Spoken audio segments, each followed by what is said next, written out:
Hi, and welcome to Eduply. My name's Kelly, and this is session 2 and critical thinking. In this session, we're going to make sure that our kids can use critical thinking skills to formulate innovative ideas. They're going to be able to evaluate complex problems. And more importantly, in this ever changing world, they're going to understand, truly understand, different and multiple perspectives.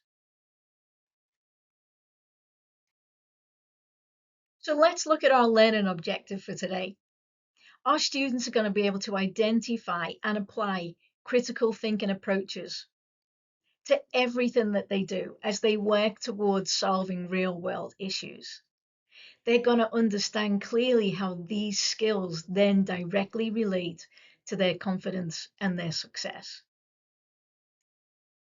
So let's look at our success criteria.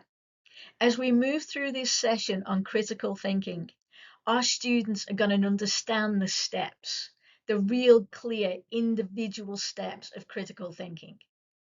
But more importantly, they're going to be able to select the appropriate technique for critical thinking. And that's a game changer in how they move forward personally, academically, and in their work lives. And by selecting the right technique, they'll understand that that technique helps them arrive at a key solution. So all around, we are empowering our students to own their learning and to own the answers to problems nobody has a solution to yet.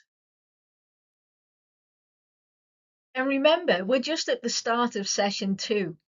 So keep in mind those bite-sized brain bursts. Give the kids and yourself short bursts of information. Keep it down to those 15 minutes. Leave them wanting more and know that you have more because you've got a plethora of activities supplied by Eduply to keep them on the edge of their seats as they're thinking critically.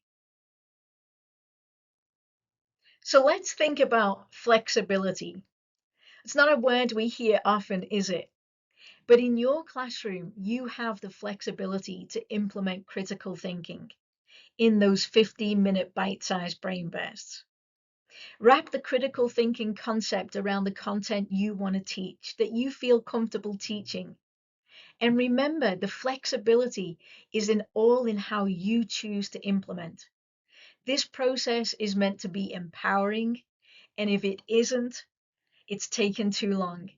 Keep it short, keep it sweet, keep it simple. That will have the utmost effect. Flexibility is key. Vertical and horizontal support. Teachers always need more support. When you close that door, sometimes it can feel so alone. Please know that this whole session has been designed so that there's horizontal and vertical support within your school. Remember, everybody is doing the critical thinking concept the same month that you are. So feel free to chit chat about it in the staff room. Talk about what's working, about what's not working, about what you'd like to do differently, or the things that you'd like to extend. Own this process, take it on board, and know that you have the power to make the change. So critical thinking skills really do help our children analyze information. Our kids need to be able to assess the truth, the relevance, and the credibility of anything that they see, hear, and read. Now more than ever, we want them to be thoughtful thinkers and we want them to be empowered. So remember, as you go through this is a skill that kids these days are going to need more than ever to assess the truth, the relevance, and the credibility of anything they see, hear, and read. So why does all this matter? Because everything we do every day leads our kids a step closer to a successful workplace. The employers are telling us that they want critical thinking. The research is telling us that our kids are not adept enough at critical thinking. If we can give our kids the skills of critical thinking, employers will employ them. They know they have it. They will know they have it. They will be able to talk to it and about it, and they will be able to secure that job. So let's take a quick look at Eduply pathways. I'm not going to read them to you, but please know that these are a simplified version of the Cognia standards. What these do right here is let you know as a teacher that every single thing that you're doing through critical thinking is moving you, your students, and your school one step closer to STEM certification. So here are the formal Cognia STEM standards. These are directly connected to the Eduply standards. They're the same thing essentially. One's more formalized, one's a little more informal. They lead us to the same place. If you're doing one, you're doing the other. So let's keep this process of success and critical thinking moving in the right direction as we head towards STEM certification. So here's a critical thinking guide for K through 5. We want this to be a core part of anything that you do in your class, especially as it relates to critical thinking. But remember, flexibility is key. So you use this tool as and when you see fit. What it does is it guides the kids through a level of questioning to think more critically and creatively about their responses. Remember, it's not about finding answers. It's about thinking about working towards answers. It doesn't always have to be right. It doesn't always have to be found in one lesson. But asking them to follow this process or ask questions about it really gets them thinking on a higher order level. This is the critical thinking guide for 6 through 12. You can see it's a little more complex. The answers are going to require a little more thinking, even at a deeper level.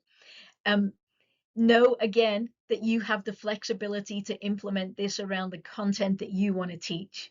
You can use it with the Eduply activities that we've provided for you, or you can wrap it around your content and your activities to make sure the kids are still being exposed to those critical thinking approaches. So here's a quick summary of the characteristics of critical thinkers. As you work through this session too, you'll realize that the kids are becoming more open-minded. They're respecting evidence and reasoning. Even if they don't like it, they're going to have to sometimes respect it. They can argue against it, and that's hopefully what we'll empower them to do. They're going to be able to give facts and logical thinking, and they're going to think from very different perspectives and understand truly that there are many ways to solve problems. And here are the characteristics for 6th through 12th graders. You can see it's a little longer. You can see it's a little more in detail than the previous slide. But as your 6th to 12th graders look at different real world issues and concepts and ideas that they want to explore, they will naturally start to develop these core characteristics. At the end of session 2, they'll be able to understand and verbalize the core elements of critical thinking. They will be more introspective. They are going to be able to make informed inferences. You see the list here, the list goes on. It's about empowerment of our students to make sure that they're successful in the future. So as you move towards the end of session 2, the kids are going to have creativity, innovation. They're going to have those skills for life. But as you work through it, know that you are naturally embedding processes for STEM and STEAM standards. You're going to understand that every subject in school relates to the 21st century and STEM and modern skills. Remember to always keep it simple and bite-sized brain bursts, because if you don't, it might just become a little too complicated and you might not want to do it. So really, truly keep it simple. And remember, the reasoning for all of this is to create a balance for our kids so that they have those hard and soft skills to succeed in life.